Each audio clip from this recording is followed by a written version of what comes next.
చిరంజీవి మాజీ అల్లుడు శిరీష్ భారద్వాజ్ మృతి చెందారు. చిరు చిన్న కూతురు శ్రీజతో శిరీష్కు వివాహం జరగగా ఆ తర్వాత పలు కారణాలతో వారిరువురు కూడా విడిపోయారు.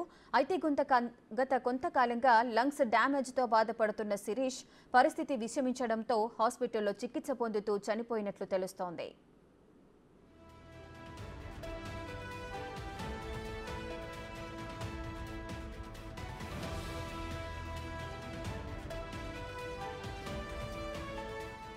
మరింత సమాచారం అసోసియేట్ ఇన్పుట్ ఎడిటర్ నగేష్ అందిస్తారు. నగేష్, ఇవాళ ఉదయం శిరీష్ భరద్వాజ్ గచ్చిబౌలిలోని ఏఐజీ హాస్పిటల్లో లంగ్ క్యాన్సర్ తో చికిత్స పొందుతూ మృతి చెందారని చెప్పి వాళ్ళ కుటుంబ సభ్యులు చెప్పిన పరిస్థితి. శిరీష్ భరద్వాజ్ ఒక సామాన్య వ్యక్తే, కానీ అతను సంచలన పేరు పొందిన పరిస్థితి. 2007లో చిరంజీవి మెగాస్టార్ చిరంజీవి కూతురు శ్రీజను వివాహం చేసుకున్నారు.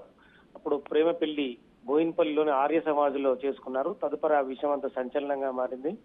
తదుపరి కాలక్రమేణా వాళ్ళకు ఒక కూతురు కూడా పుట్టింది. వాళ్ళు బేగంపేటలో చాలా కాలం నివాసించారు. 2008లో వాళ్ళ నుంచి కొంత మనస్పర్ధాలు వాళ్ళ మధ్య ఏర్పడ్డాయి. తదుపరి శ్రీజ, చిరంజీవి మొదటి కూతురు శ్రీజ మళ్ళీ తన తండ్రి దగ్గరకు వెళ్ళింది. 2014లో వీళ్ళు అంటే 2012 నుంచే వీళ్ళ మధ్య వివాదం తారస్థాయికి జరిగింది. శ్రీజ తదుపరి కోర్టుకు అప్లై చేసింది విడాకులు కావాలని. హైదరాబాద్ లోని సిటీ సివిల్ కోర్టులో శ్రీజకు అలాగే శిరీష్ భరద్వాజ్ కి వాళ్ళిద్దరి మధ్య ఒప్పందం కుదరడంతో వాళ్ళిద్దరి మధ్యన విడాకులను మంజూరు చేసింది కోర్టు 2014లో. తదుపరి శిరీష్ భరద్వాజ్ మరో వివాహం చేసుకున్నారు. శ్రీజ కూడా మళ్ళీ పెళ్లి చేసుకుని ఆమె కూడా సెటిల్ అయిపోయింది. ఈ క్రమంలోనే శిరీష్ భరద్వాజ్ కి కొంతకాలంగా అనారోగ్యంతో ఉన్నట్టుగా వాళ్ళ కుటుంబ సభ్యులు చెప్తున్నారు. 6 నెలల కాలంగా లంగ్ క్యాన్సర్ రావడంతో చికిత్స పొందుతున్నారు. కానీ ఆ చికిత్సకు తన శరీరం సహకరించకపోవడంతో ఇవాళ ఉదయం లంగ్ క్యాన్సర్ తో చనిపోయినట్టుగా ఏఐజీ హాస్పిటల్ ధృవీకరించారు.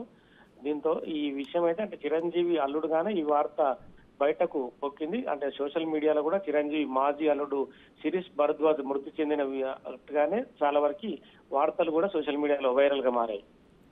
Right, thank you Nagesh.